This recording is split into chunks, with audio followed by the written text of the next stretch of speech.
അസ്സലാമു അലൈക്കും വറഹ്മത്തുള്ളാഹി. നമുക്ക് നോമ്പ് നഷ്ടപ്പെട്ട് കഴിഞ്ഞാൽ നമ്മൾ മുത്ത് കൊടുക്കാറുണ്ട്.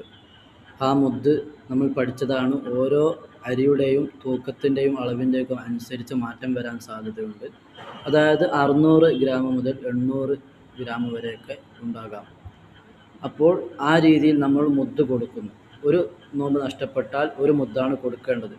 അത് ഫക്കീർ മിസ്കീനായ ആളുകൾക്കാണ് നമ്മൾ അത് എത്തിച്ചു കൊടുക്കേണ്ടത്. അവരില്ലെങ്കിൽ അവരുള്ള സ്ഥലത്ത് നമ്മളത് എത്തിച്ചു കൊടുക്കേണ്ടതാണ്.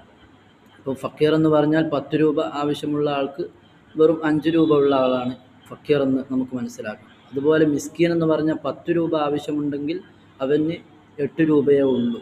ആ രീതിയിലുള്ള ആളെ മിസ്കീനായിട്ട് നമുക്ക് മനസ്സിലാക്കാം. പിന്നെയുള്ള സംശയം, അരി കൊടുക്കുന്നതിന് പകരം പൈസ കൊടുക്കാൻ പറ്റുമോ, ഭക്ഷണം പാകം ചെയ്ത് കൊടുക്കാൻ പറ്റുമോ? ഇതൊന്നും പറ്റില്ല, അരി തന്നെ കൊടുക്കേണ്ടതാണ്.